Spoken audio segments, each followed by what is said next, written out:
Merci.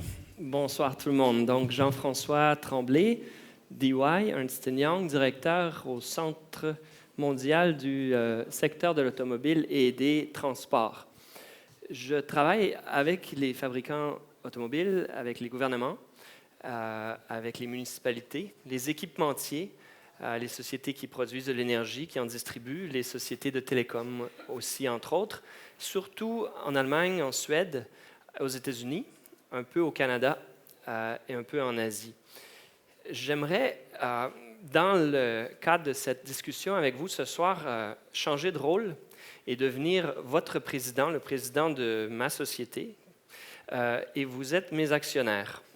Donc, on a une assemblée extraordinaire dans laquelle je vais vous partager une idée. Je veux vous présenter une idée et la discussion qui suivra plus tard, je l'espère avec vous, permettra de voter et de voir si mon idée était la bonne. Donc, je suis le président d'une société automobile qui existe depuis plus d'une centaine d'années. Je suis le représentant d'une société automobile qui est pleine d'héritage que vous connaissez. Mes voitures ont plus de 150 unités électroniques qui ne communiquent pas ensemble. En fait, je n'ai même pas de clients.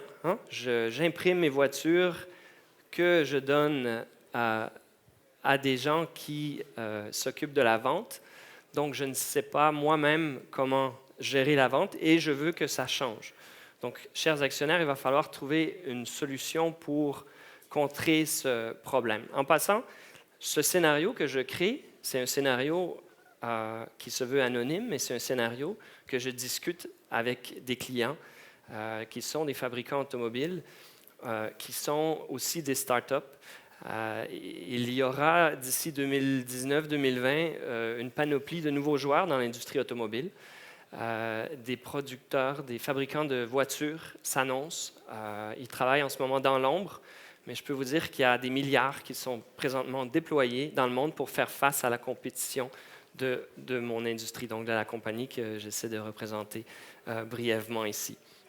Donc, que faisons-nous avec ce 100 ans d'héritage et comment pouvons-nous quitter ce domaine difficile, pratiquement invivable, parce que je crois que si nous ne faisons rien, le statu quo nous amènera nous-mêmes à devenir un équipementier de niveau 1, donc nous-mêmes à descendre dans la chaîne de valeur automobile. Il y a deux options, non? Deux options à mon égard, c'est de sortir de ce créneau dans lequel le client achète une voiture à travers une expérience désagréable.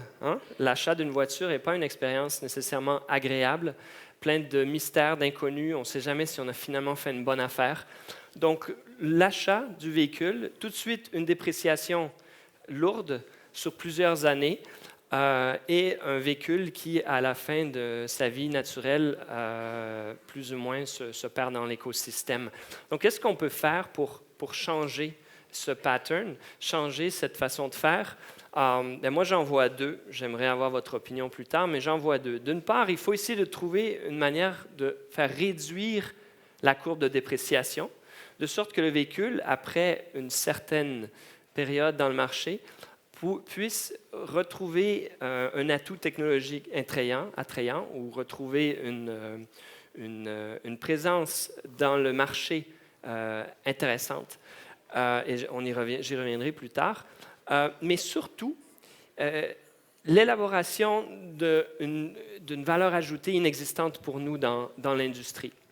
La voiture est utilisée, vous le savez, à peut-être 5% de son temps dans une journée. Le poids, la masse de la voiture transporte et l'énergie utilisée pour déplacer la voiture est autour de 95-97%. Le reste, c'est pour déplacer les passagers. Il faut éliminer ces absurdités finalement dans le marché en amenant une voiture qui se veut, à mon égard, autonome, électrique, et qui aura d'autres composantes à partir duquel on pourra créer une valeur ajoutée. Donc, le cœur de l'idée que je veux vous partager, c'est la valeur ajoutée. Comment est-ce qu'on la crée? Et est-ce que vous croyez que je devrais fonder une nouvelle société basée à Montréal parce que la valeur ajoutée, je vais pouvoir la créer en grande partie grâce à l'interaction entre toutes sortes de forces dans cet écosystème qui me semble unique afin de nous permettre, notre société, de croître. Donc, elle est créée comment cette valeur ajoutée? Et ça, ce sont des discussions, encore une fois, que j'ai avec différents joueurs dans l'industrie. C'est que lorsque la voiture n'est pas... En fait, la voiture autonome, d'abord, elle ne dort pas, ou très peu. Donc, on peut voir qu'il y a un cycle d'utilisation beaucoup plus grand.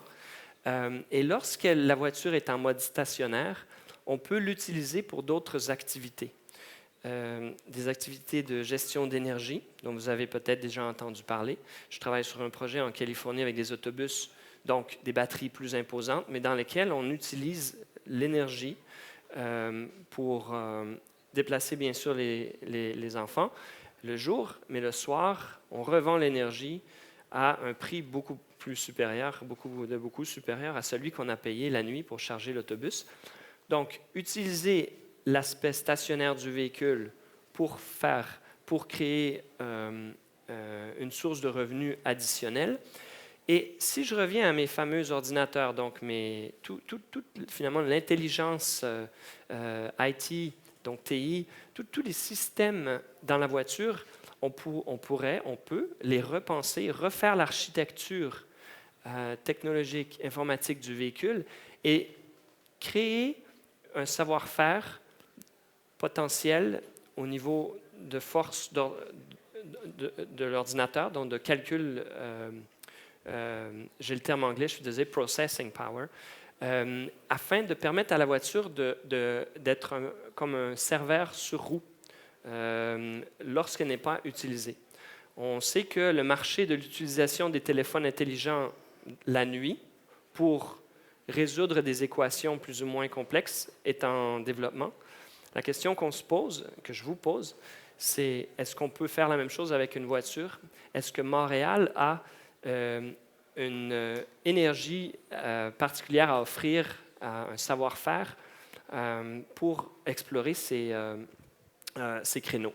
Une autre dimension de la valeur ajoutée, c'est que la voiture autonome va permettre de complètement repenser l'intérieur du véhicule dans lequel on croit qu'une nouvelle source d'information, une nouvelle façon d'expérimenter, de consommer l'information pourra être créée exclusivement pour cet espace. Donc, un espace restreint, un espace avec une qualité sonore qui peut être unique, avec une versatilité de l'espace ambiant, avec aussi une versatilité des fonctionnalités de la voiture. Donc, je veux être avec ma famille, je veux regarder un film, je veux travailler, je veux parler au téléphone, je veux avoir une rencontre à faire.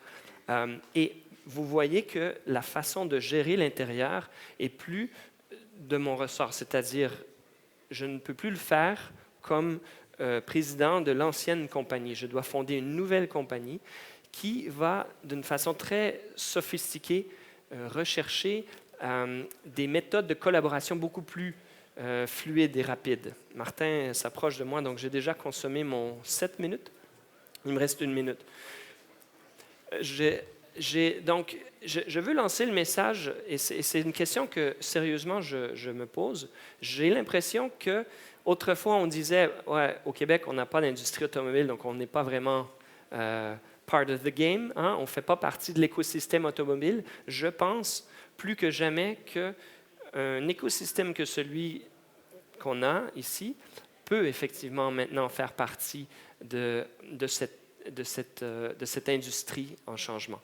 Alors, c'est ce que j'aimerais discuter avec vous. J'aimerais avoir votre vote d'ici la fin de la soirée, du moins en discuter ouvertement. Merci à vous.